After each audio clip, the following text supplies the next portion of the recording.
Good morning, everybody. Good morning. I am back with a recap of Love and Marriage Huntsville. It's been a minute since I reviewed the show because it's just not the same. I don't know. It's just something, it's not given. As quiet as it's kept, I do think the show should end. It's run its course. There's nothing left. But anywho, last night's show was pretty good. Stormi, your mammy is toxic. Okay. So last night's episode begins with Stormi. She's getting ready to turn herself in to the police. She's having her makeup done. She's wanting to look her best for her mugshot. But honestly, if I knew I had a warrant out for my arrest, makeup and glam would be the last of my concerns. But it's noticeable that Stormi's mother-in-law is there for her. She's comforting her. Her glam squad is there comforting her, ready to pray for her, but her mammy is absent. And instead of providing support when her daughter needs her the most, all she offers is tough love, her words, not mine. Now, when Stormi called her mother in a panic, okay, she was frantic about this arrest. Her mother's response was far from comforting. She tells her daughter that's what you get. Like, huh?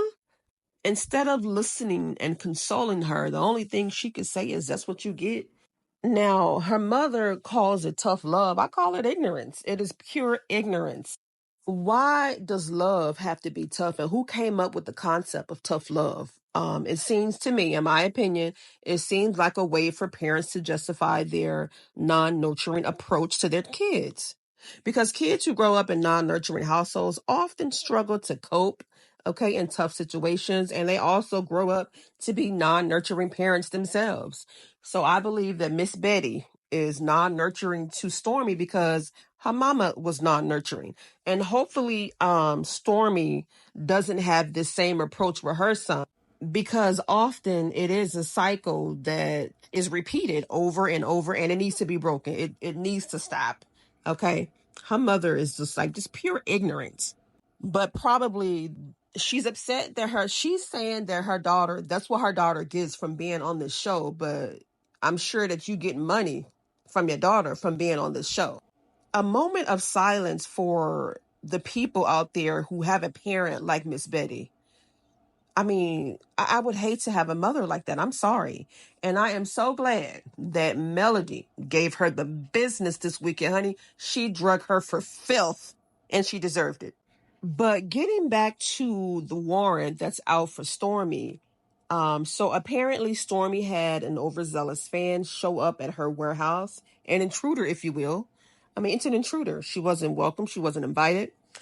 But somehow the victim, being Stormi, found herself with the warrant. Something's not adding up. Was the intruder assaulted? What really happened? Because this is not making sense as to why there's a warrant for Stormi, but not the intruder. Meanwhile, Tisha and Latricia meets up with Destiny to make candles because Destiny is planning to start her own candle line. They talk about the Lovers and Friends Gala, and Destiny expresses her surprise at Moses and Sunni receiving an invitation. Now, Destiny mentions that Sunni had the gall, okay, to approach her, asking her if she wanted to talk, which Destiny says she politely declined. However, Stormi ended up escorting them back into a room away from the guests. So Destiny is giving them a recap of the conversation she had with Sunni. She tells Sunni that Moses has been and continues to be involved with many women in St. Louis. So Sunni believes she has the reformed Moses, okay?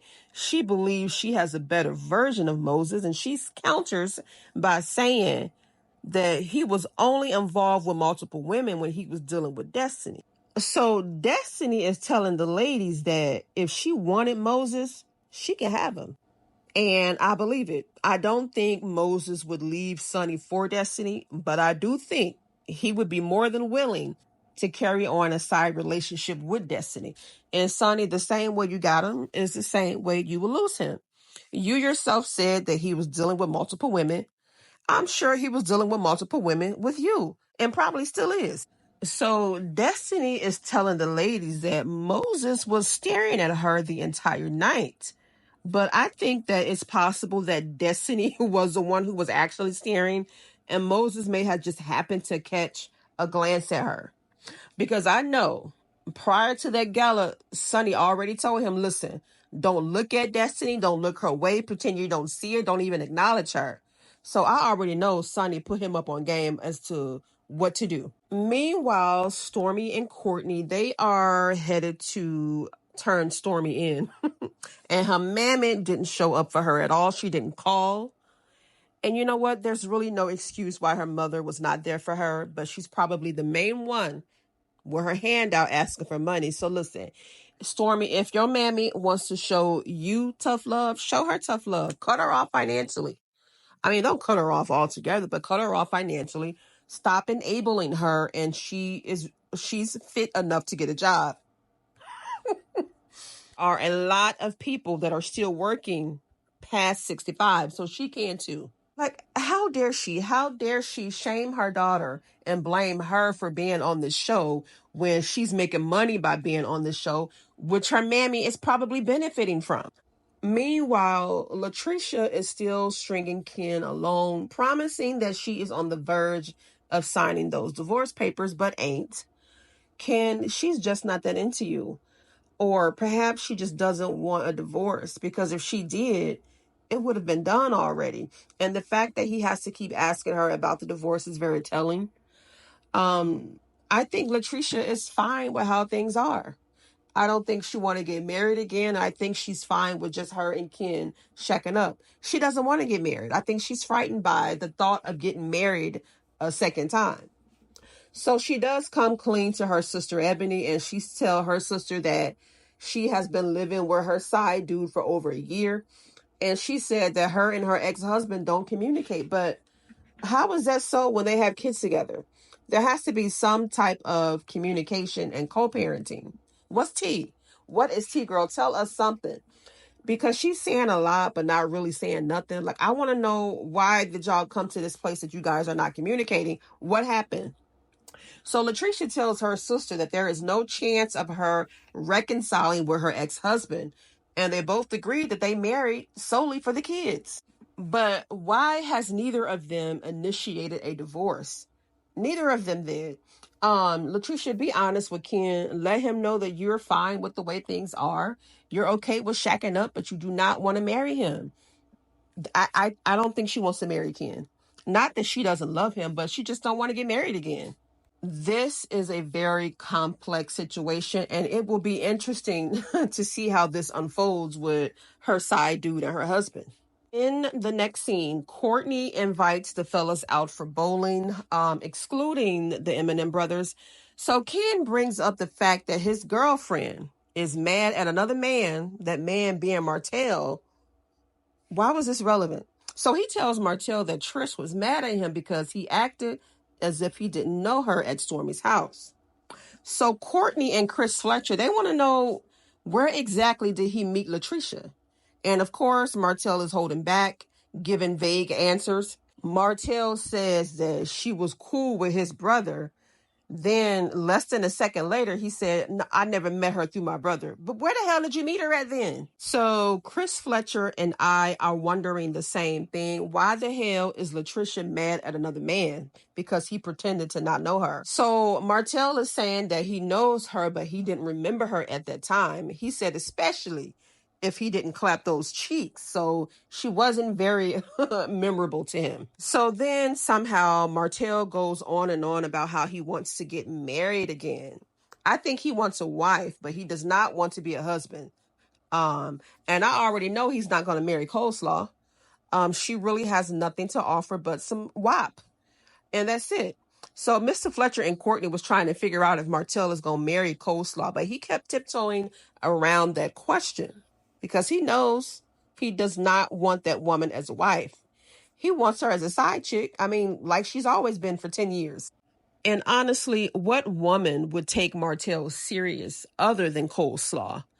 I mean, really, he has not grown from his mistakes. He has not learned from his mistakes. And he still takes no accountability for the demise of his marriage. And honestly, if he was to remarry, it would probably be once he's in hospice. Because you know, when they're on hospice, that's when they're looking for a wife to take care of them. So He might just remarry, but it will be when he's more seasoned in hospice or on palliative care. So meanwhile, Stormy is finally having a conversation with her no good mammy about the hurtful things she said to her. So her mama still insists it was tough love. Stormy pretty much had to pull teeth to get that mother of hers to apologize. Her mother did apologize, but it was not sincere because she doesn't feel she did anything wrong. A forced apology is not an apology at all. So she tells Stormy that she is one of those people that just have to learn the hard way. And Stormy said, what does that have to do with you being in support of me when I need you? So she's saying that Stormy has people in her circle, okay, that means her no good. And this particular person is the reason she was in jail in the first place. So she says that anytime someone says something negative about Mel, all Mel has to do is summon the melometers and they will attack and activate. She's saying that these melometers will contact her business. You try to drag her business down to the ground. And she's saying that Melody has the power to activate them, and she also has the power to deactivate them, and she hasn't done so. She says Mel is in full support of the demonic stuff that they're doing, and Stormy needs to stay away from her. In Mel's defense, Beyonce couldn't get the entire audience to mute. Some were still chanting, some were still talking. And I don't know if Mel had that full power to stop the melometers. Just like the Black Lives Matter movement was infiltrated by people who really wasn't for the cause, some of the people in the melometers are not really a representation of who Melody is or the melometers. And Stormy, you have a fan base of your own that be in the comments talking about Mel, calling her bitter, saying she's angry. She's mad because she wants Martell and he doesn't want her. Talking about her products, talking about her daughter. I mean, you guys both have fan base that be in those comments attacking each other. And as quiet as it's kept, Stormy, you follow quite a few of the content creators who be going in on Mel. So stop it. Stop it. You're not the victim in this. Yeah, so both of them have fan base that get activated. It's the truth.